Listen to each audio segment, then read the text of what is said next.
So guys, now let's have a look at the new chapter which is the alternate minimum tax. अब ये जो alternate minimum tax है यानी AMT, ये क्या है? ये एक ऐसा सेक्शन है या एक ऐसा आप कह सकते हैं 115 JC के अंदर एक ऐसा सेक्शन है जो गवर्नमेंट ऑफ इंडिया ने इंट्रोड्यूस किया है। और ये जो है इंडिविजुअल्स पे लगता है, आपका LLP पे लग जाएगा, फर्म पे लग जाएगा, HUF, AOP, BOI, ठीक है। लेकिन ये जो है ये आपका कंपनीज़ पे नहीं लगेगा। ये कंपनीज़ पे क्या लगता है? आप देख सकते हैं कंपनीज़ पे लगता है मैट। अब देखते हैं ये मैकेनिज़्म इसका क्या है। तो individual, HUF, AOP, BOI, LLP पे लगेगा और फर्म पे लग सकता है, ठीक है जी। अब आता है इसकी कैलकुलेशन कैसे होगी। तो first of all will calculate the total income taxable as per the income tax act. जो भी आपकी टैक्सेबल इनकम है आप वो निकालो, उसमें आपको डिडक्शंस करने होंगे क्योंकि आपने जो टैक्स निकालते समय उन डिडक्शंस को आपने लेस किया होगा।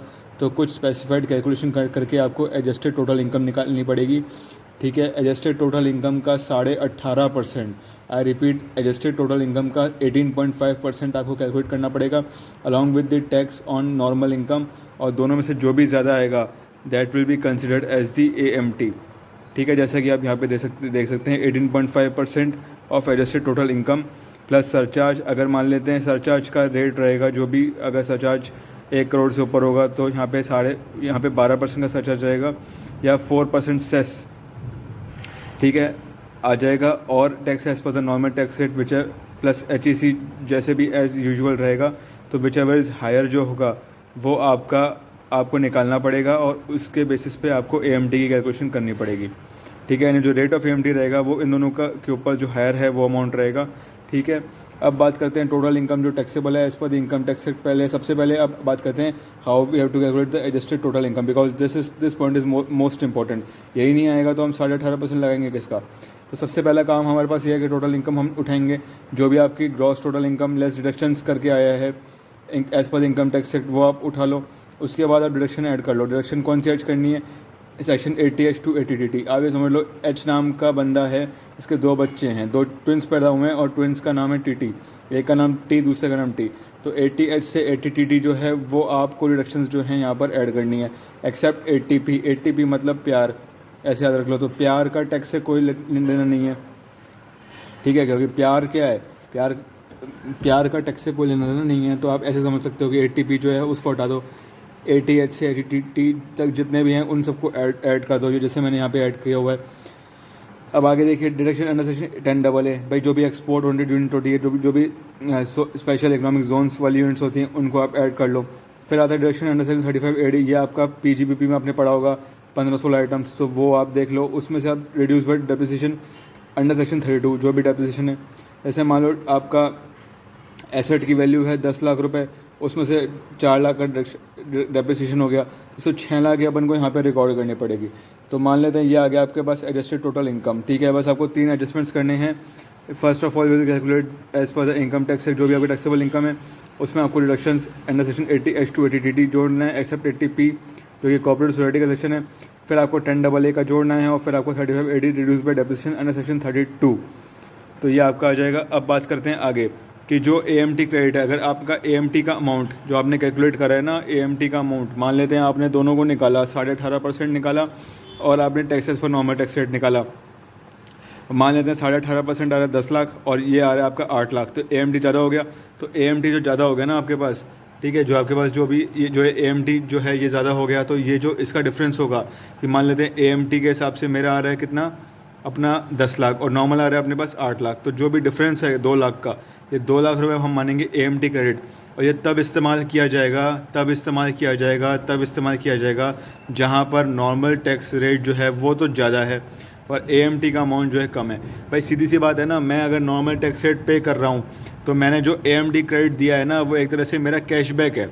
जैसे अब मैं शॉपिंग करता हूँ तो शॉपिंग करने पर मेरे को कुछ मान लो मिलता है, तो वो मिलता है ना, मान लो अमेज़ॉन का कैशबैक हो गया और पहले तो मेरे को पूरा पेमेंट करना पड़ता है, फिर मुझे कुछ एक्स्ट्रा मिल गया, तो वो एक्स्ट्रा क्या है।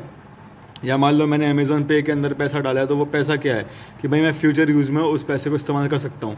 तो AMT क्रेडिट, दो नाम क्रेडिट है इसका, लेकिन ये मतलब ये एक तरह से जो आपका क्या बोलते हैं जिसने टैक्स पे करा है उसी का फ़ायदा है और ये आगे यूज़ हो सकता है। कब तक इस्तेमाल किया जा सकता है? कैरी फॉरवर्ड हो सकता है 15 असेसमेंट ईयर्स तक, सक्सीडिंग द असेसमेंट ईयर, मतलब इस असेसमेंट ईयर को अगर हम छोड़ दें, इस साल हम छोड़ दें, तो आगे के 15 असेसमेंट ईयर्स तक ये चीज़ कैरी फॉरवर्ड हो सकती है 15 असेसमेंट ईयर्स के बाद। 15 असेसमेंट ईयर्स के बाद जो ये पैसा होगा AMT क्रेडिट का, ये हो जाएगा पूरी तरह से लैप्स। सरकार बोलती है भाई माफ़ कर मेरे को, 15 असेसमेंट ईयर्स तक हमने तेरे को दे दिया, 15 असेसमेंट ईयर्स तक तू इस AMT क्रेडिट को इस्तेमाल कर। अगर हो जाता है तो वेल एंड गुड है जी, नहीं होता है तो ये आपका लैप्स हो जाएगा। ठीक है, तो हमने ये देखा कि कितना टैक्स पे करना है। मतलब कहने का मतलब इस चैप्टर का कॉन्सेप्ट ये है कि सरकार को मैट से फ़ायदा हो रहा था। सरकार ने सोचा यार इंडिविजुअल्स, HUF और इन लोगों पे भी एक टैक्स ठोक दो, तो उन लोगों ने ठोक दिया क्या, ऑल्टरनेट मिनिमम टैक्स। ऑल्टरनेट मतलब एक ऑल्टरनेट मेथड है, मिनिमम मतलब इतना टैक्स तो आपको पे करना ही है सरकार को। ठीक है, तो ऑल्टरनेट मिनिमम टैक्स तो आएगा ही आएगा।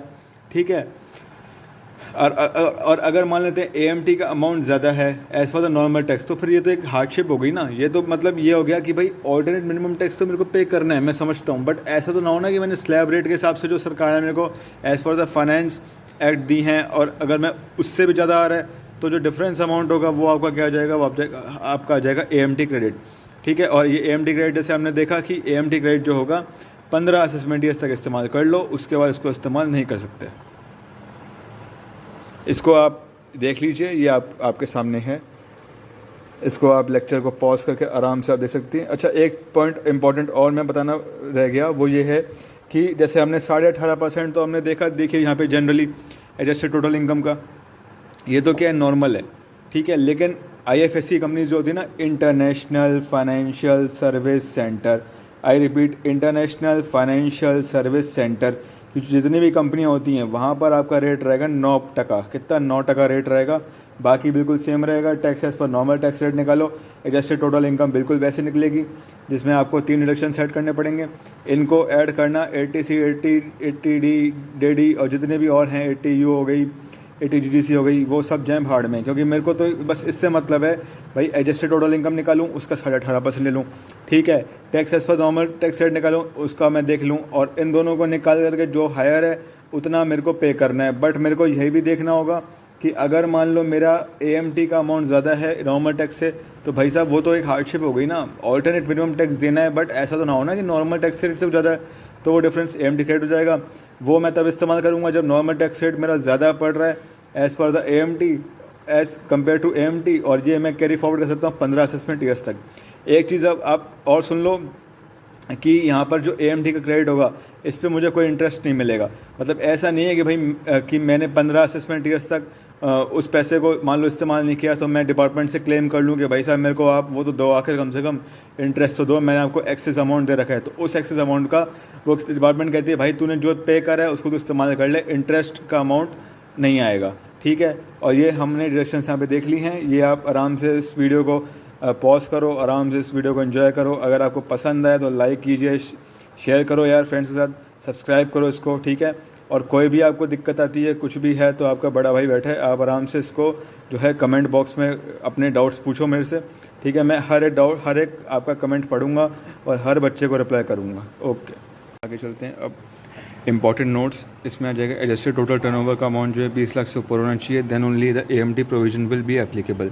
ठीक है, उसके बाद ये जो कंडीशन है ये फर्म के केस में अप्लाई नहीं होती है, यानी फर्म के केस में अगर जैसे टोटल इनकम कुछ भी हो उस पर आपको वैसे ही एडजस्टमेंट्स करने पड़ेंगे, वैसे ही आपका टैक्स रेट निकालना पड़ेगा, वैसे ही 18.5% ऑफ एडजस्टेड टोटल इनकम करना पड़ेगा।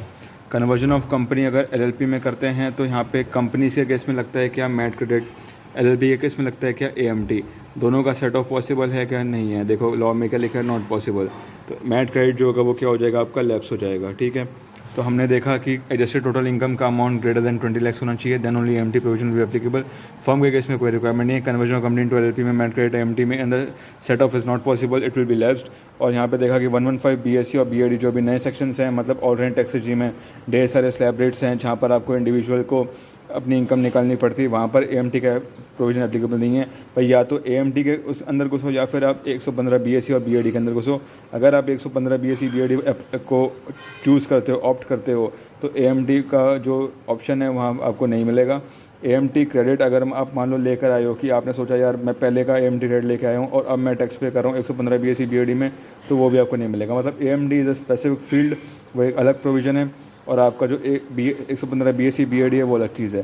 ठीक है, तो वो लैप्स हो जाएगा। तो हमने ये इंपॉर्टेंट पॉइंट्स देखे, यहाँ आप देख सकते हैं एडजस्टेड टोटल इनकम, ये चाहे आप नोट कर सकते हो आराम से। ये देखिए आप आराम से इसको नोट कर सकते हैं। ये मैं और नीचे जाता हूँ, 115 BAD BAC आप देख सकते हैं, ऑल्टरनेट टैक्स रिजीम है ये, और AMT is not applicable. AMT credit अगर है तो वो लैप्स हो जाएगा, ठीक है। तो ये आप आराम से इसको वीडियो को पॉज कीजिए, आराम से इसको एंजॉय कीजिए, लाइक कीजिए, शेयर कीजिए, सब्सक्राइब कीजिए। जैसा भी आपको लगता है आप अपने कमेंट्स बताइए। अगर आपको लगता है कि इसमें और इम्प्रूवमेंट हो सकता है और आपके सजेशंस को ध्यान में रखा जाएगा और इसके ऊपर और वर्क किया जाएगा। Okay, stay home, stay safe, अपना और अपने पेरेंट्स का ख्याल रखिए और ऐसी वीडियोस को प्यार देते रहिए। Thank you.